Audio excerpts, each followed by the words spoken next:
Are you thinking of selling your home? If so, you're not just looking for views on an online listing. You're looking for offers, strong, competitive offers that get you the best possible price. But here's a hard truth. Many sellers unintentionally sabotage their own success by leaving behind deal breakers that silently kill buyer interest, often without even realizing it. These aren't just minor annoyances.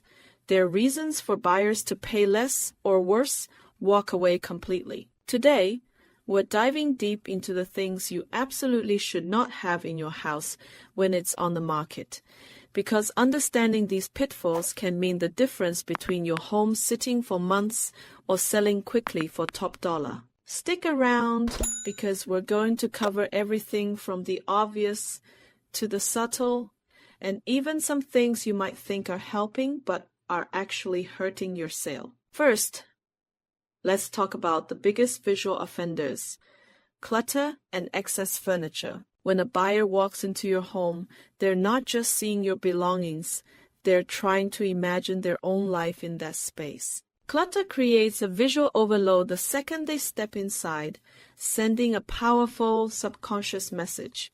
This house isn't big enough. It doesn't matter if you have ample square footage. Once a buyer feels that space is cramped or lacking storage, that idea sticks in their head like glue. They stop picturing their own furniture and start focusing on where your stuff is going to go. The same goes for excess furniture. Over the years, we accumulate things filling every corner. A large sectional sofa that completely blocks the entrance to a living room, or too many side tables and shelves can make even a spacious room feel incredibly tight and uninviting. Buyers want to feel openness, a place where they can breathe and envision their own lives unfolding. So the fix is to strip it down. Make sure your closets are half empty with room to breathe. Clear off every surface in your home: kitchen counters, bathroom vanities, bookshelves. Open up that floor space so buyers can actually see it. For bedrooms, especially the primary, ensure there is comfortable walking space on both sides of the bed, which can make the room feel a third larger. If you have overflow furniture, rent a storage unit or consider donating items you won't be taking to your new home. This isn't just cleaning.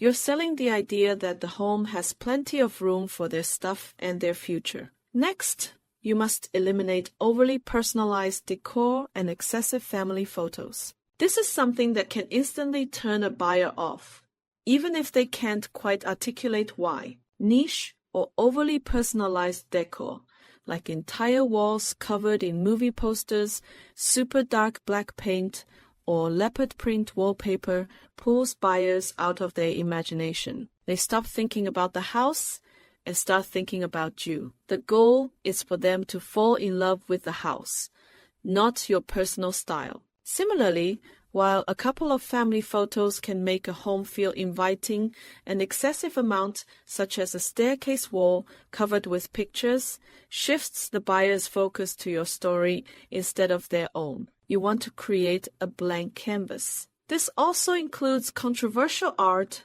political signs, religious symbols, or even specific team memorabilia. In today's sensitive climate, these items can unintentionally turn off potential buyers before they even step through the door, especially if seen in online photos. Additionally, personalizing children's bedrooms with name art, stencils, or decals poses a security risk. Your pictures are on the internet, and you don't want strangers knowing your children's names and where you live. Pack up anything loud, weird, or personal. Change bold colors to softer, neutral ones. Keep artwork simple and generic, and remove all personal pictures, diplomas, and keepsakes. Professional staging often helps with this, as stagers know how to neutralize a space while still making it feel welcoming. 3. Let's address maintenance, unfixed damages,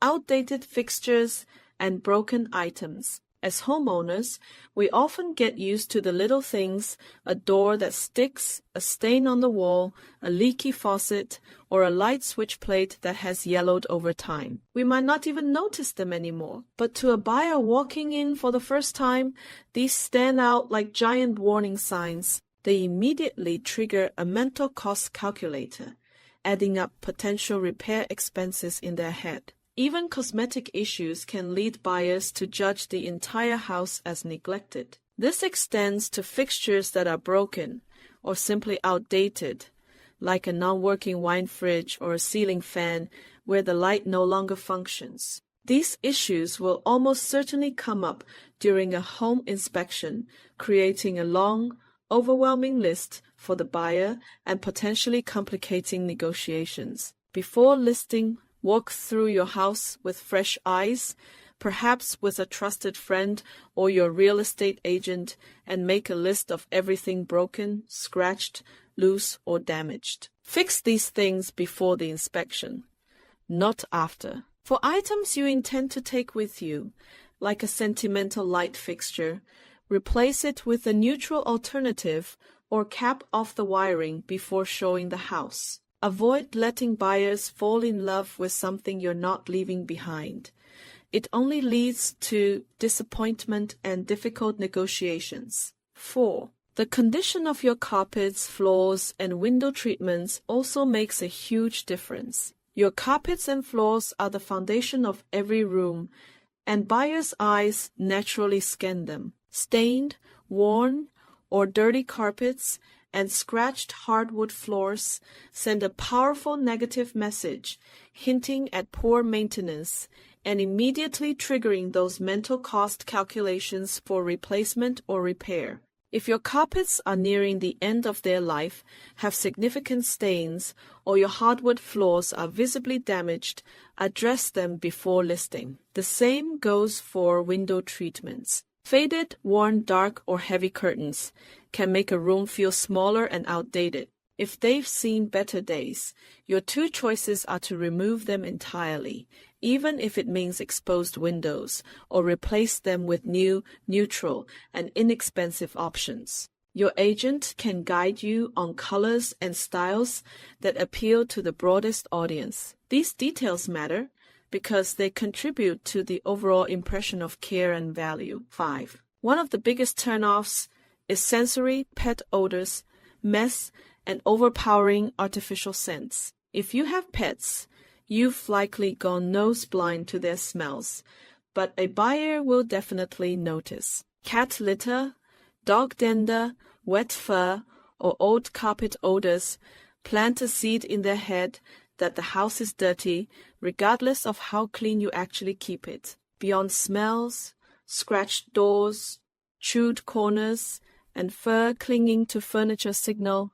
extra costs for cleaning and repairs, or even potential allergy issues. This creates doubt, and doubt kills sales. The desire to make a home smell nice often leads sellers to use strong artificial air fresheners or sprays. Buyers, however, often perceive these strong artificial scents as an attempt to cover something up, leading to suspicion and a lack of trust. For some, it's even a health issue, triggering allergies, asthma, or chemical sensitivities. The ideal is for your house to smell clean and fresh.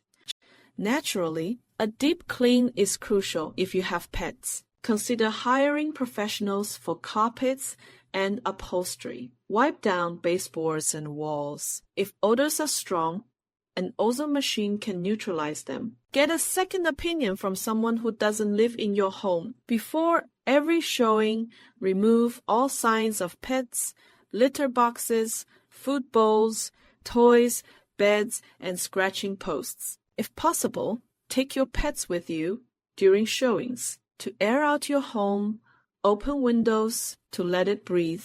If you absolutely must use a scent, choose something very light and neutral, like a hint of lemon or vanilla, avoiding anything artificial. 6. Your privacy and security are paramount, which means locking away valuables, medications, and sensitive paperwork. When strangers are walking through your home, you don't want to tempt anyone. Jewelry, watches, loose cash, passports, small electronics, all these items should be secured or taken with you. Remember, even listing photos can be a risk, as thieves can zoom in and look for clues. This isn't paranoia.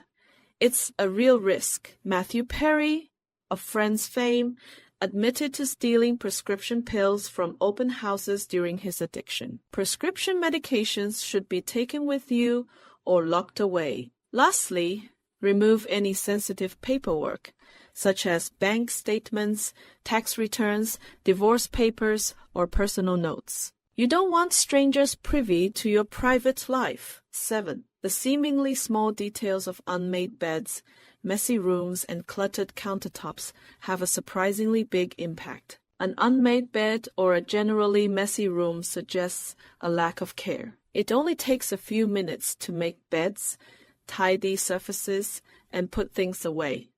But the first impression on a buyer is huge. In the kitchen and bathroom especially, convenience often leads to countertops being covered with doodads, collections, or everyday products like toothbrushes and cosmetics. While it's natural to have these things when living in a home for a showing, you want to transform these spaces into a showroom. You don't need to make it look sterile, but you should clear almost everything off to showcase the countertops and highlight the spaciousness.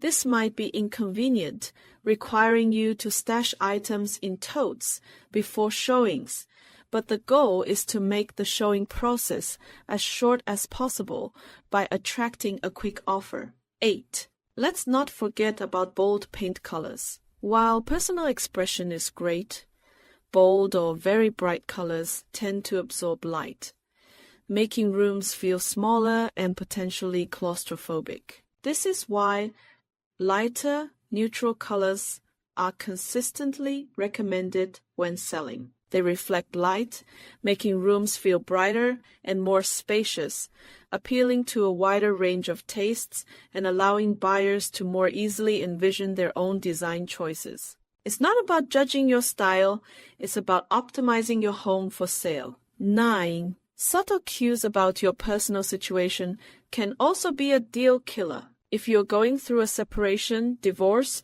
or have already moved out, do not let your home tell that story. Small things like a single toothbrush on a bathroom counter, only one nightstand by the bed, or a half-empty closet can send a message that you might need to sell quickly. Savvy buyers will pick up on these signals and may test you with lowball offers. Instead, strive for an appearance of stability and balance. Leave clothes on both sides of the closet and toiletries on both sides of the vanity. The goal is to keep buyers focused on the home itself, not your personal circumstances, to maintain your negotiating power. 10. Finally, the biggest distraction of all can be you, the seller, and your pets during showings. I understand it can feel strange having strangers walk through your house, but if you or your pets are present, buyers simply will not relax, linger, or explore freely. They won't open up to their agent about what they like or dislike, and they definitely won't be able to imagine themselves living there. Even worse, you might inadvertently say something that weakens your negotiating position, like "we've already bought our next place." Buyers remember this thing and can use it against you. Your goal is to make the space feel like a blank canvas, not an occupied home. Let your agent handle the showings. That's what they're there for, and they know how to present your home without revealing too much. As a bonus thought, let's talk about open houses. While they've been a tradition in real estate, the truth is that ship has largely sailed. An open house announces to the world that your home is open to the public. Anyone can walk through, whether they're pre-qualified buyers, nosy neighbors, or even individuals with unscrupulous intentions. They are often unsupervised, because if a large number of people come, the agent can't possibly entertain everyone. This creates a significant security risk for your valuables, medications, and privacy, as well as for the agent themselves. In today's market, serious, pre-approved buyers will do their first showing online and then schedule a private appointment if they're truly interested. To summarize, when selling your home, success hinges on presenting a clean, spacious, neutral, and secure environment that allows buyers to envision their own future. Avoid clutter, excessive personal decor, and bold colors. Fix all damages and address outdated fixtures. Eliminate pet odors and artificial scents.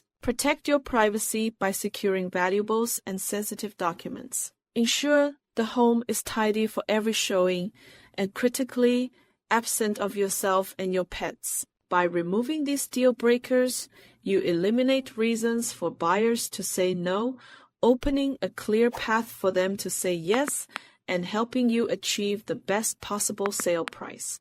If you're thinking about buying or selling a property, or if you have any questions about preparing your home for the market, my team and I are here to help. We're experts in navigating these pitfalls to ensure you find your hidden gem or maximize your sale. Don't hesitate to reach out for personalized advice. You can call or text me to discuss your real estate needs. Until next time, stay savvy and make smart moves.